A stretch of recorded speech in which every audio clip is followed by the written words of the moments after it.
আমি তো ভেবেছিলাম বুদ্ধিজীবী তারাই, যারা মাথায় প্রচুর বুদ্ধিভিত্তিক কাজ তারা করেন এবং কোনো কিছু আবিষ্কার করে জনমানুষের মধ্যে তারা, আমি তো ভেবেছিলাম তারাই বুদ্ধিজীবী, যারা বিজ্ঞানী, যারা গবেষক, যারা প্রযুক্তিবিদ, যাদের আবিষ্কারের গুণে আজ আমরা, যাদের বুদ্ধির সঠিক ব্যবহারের কারণে আজ আমরা অনেক কিছু উপভোগ করতে পারছি, তারাই হবে বুদ্ধিজীবী।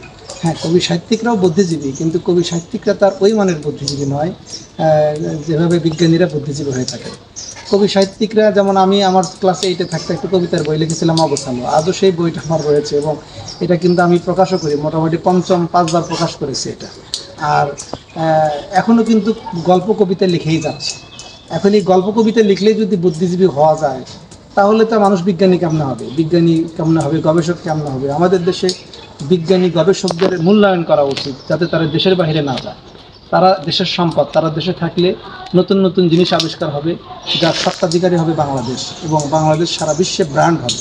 অথচ আমাদের দেশের বিজ্ঞানীরা দেশের বাইরে গিয়ে অনেক কিছু করছেন, তারা অনেক আবিষ্কার করছেন, অনেক গবেষণা করছেন, পিএইচডি করছেন, এবং সেখানে বড় বড় ডিগ্রিও যেমন নিচ্ছেন, নতুন নতুন গবেষণালব্ধ জিনিসও কিন্তু তারা জনগণের মধ্যে ছড়িয়ে দিচ্ছেন। সেই রাষ্ট্রগুলো কিন্তু তাদের সেই আবিষ্কার ব্যবহার করে সারা বিশ্বে তারা সুনাম অর্জন করছে। অথচ আমাদের দেশের বিজ্ঞানীরা, আমাদের দেশের সম্পদগুলো তারা কিন্তু আমাদের দেশে নেই।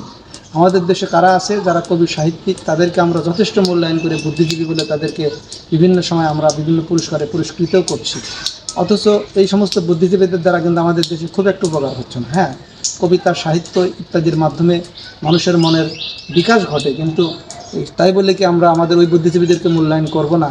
আমি সামাজিক যোগাযোগ মাধ্যমে ওই ভদ্রলোকের পোস্ট দেখে আমার মনে হলো কথাটা বলার জন্য, যে আসলে বিজ্ঞানীদের মূল্যায়ন করা উচিত, গবেষকদের মূল্যায়ন করা উচিত, এবং তাদের আবিষ্কারকে মূল্যায়ন করা উচিত। তারাই আমাদের দেশের প্রকৃত বুদ্ধিজীবী।